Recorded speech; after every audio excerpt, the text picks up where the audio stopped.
You know what? I'm going to tell you something that might actually shock you.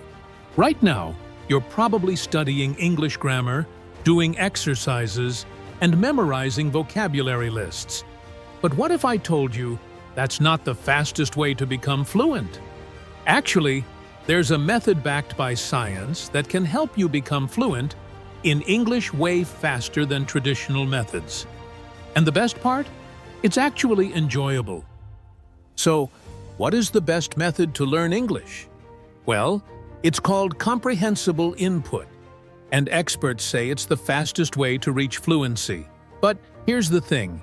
You need about 3,000 words to understand 95% of spoken English. That sounds like a lot, right? But actually, with the right method, you can learn these words naturally and quickly. Let me show you how. Language learning experts have been studying this for years, and they've discovered something amazing. The secret behind faster English learning isn't what most people think. It's not about grammar rules or vocabulary drills. Actually, it's about something much simpler and more natural. What is comprehensible input? First, let's talk about input versus output. Input is basically the opposite of output. So, what's output? Well, output is when you speak or write in English. It's what comes out of your mouth or from your pen. But input? That's everything you read, listen to, or watch in English. It's what goes into your brain. Now that we know what input is, what does comprehensible actually mean? It simply means understandable and easy. Let me give you an example. Imagine you're reading this sentence, "The cat sat on the comfortable chair in the living room." Now, let's say you don't know the word comfortable, but you know all the other words. You can easily guess what comfortable means, right? You don't need a dictionary because the context helps you understand. Here's another way to think about it. If you read a page with 300 words and you know 95% of them, that's 285 words, you only don't know 5%, which is just 15 new words. Therefore, you'll understand the story easily. You won't need to stop and look up words because you can guess the meaning from context. But there's one more important thing. The content has to be compelling and enjoyable. You know why? Because repetition is the key. To actually acquire new words, you have to see them again and again until you internalize them, and only then will you be able to use them naturally.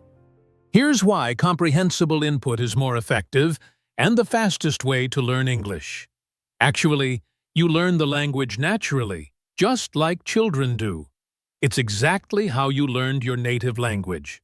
Think about it. When you were a kid, nobody taught you grammar rules first, right? You just listened and understood. Therefore, your English won't sound weird or robotic. It will sound natural because you're learning the way native speakers actually use the language. And here's something really cool. You learn grammar subconsciously. You don't need to memorize rules anymore. Your brain just picks up the patterns naturally. Actually, you don't need to study the language anymore in the traditional sense. Instead, you just enjoy content in English, and learning happens automatically. Now, you might be thinking, but what about speaking? How will I learn to speak if I'm just reading and listening? Well, here's the thing. Speaking will come naturally. You just have to trust the process. Actually, I have comments from students worldwide who say that just reading or listening helped them speak without even practicing speaking. It's kind of amazing, right?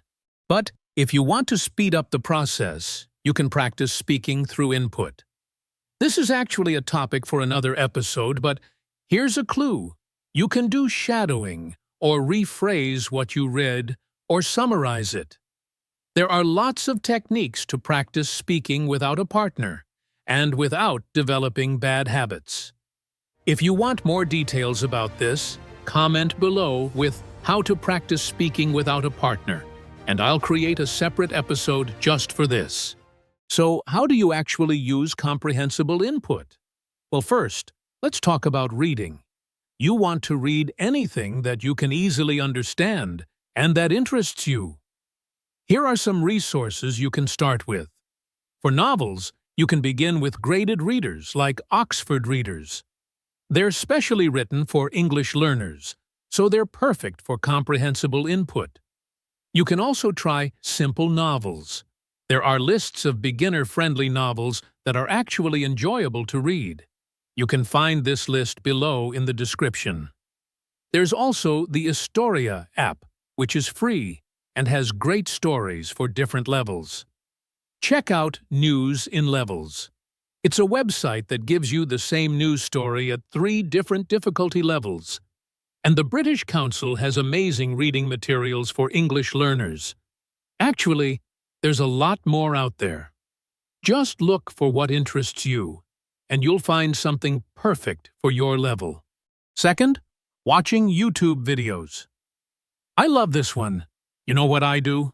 I love travel, and I'm a huge fan of FC Barcelona. So I watch travel videos and Barcelona news in German, the language I'm learning right now. It's like killing 2 birds with 1 stone. I enjoy my hobbies and improve my German at the same time. You can do the same thing. Whatever you're interested in, cooking, sports, technology, music, just start watching it in English instead of your native language. Animations are also great because they usually use simpler language and the visuals help you understand. Third, listening to podcasts. Podcasts are perfect for comprehensible input because you can listen while doing other things. There are tons of podcasts on Spotify for English learners, and also native content that's easy to understand. Fourth, surround yourself with English. Here's a game changer. Surround yourself with English everywhere. Switch your phone and laptop to English. Do your Google searches in English. Use ChatGPT in English instead of your native language. Listen to English even while you're doing other things, like doing chores, driving, exercising, or taking a shower. It's like background learning. And instead of listening to music in your native language, try English songs. You'll be surprised how much you pick up. Follow English-speaking pages on social media. This way, your social media feed becomes a learning tool. So, are you ready to try comprehensible input? Start today with just 15 minutes of reading or listening to something you enjoy in English. Trust me, in a few weeks, you'll notice a huge difference in your English skills. And remember, the key is to choose content that's interesting to you and just slightly above your current level. That's the sweet spot for comprehensible input. Let me know in the comments what you're going to start with: a book, a YouTube channel, or maybe a podcast. I'd love to hear about your comprehensible input journey. Don't forget to like this video if it was helpful and subscribe for more English learning tips that actually work. See you in the next video.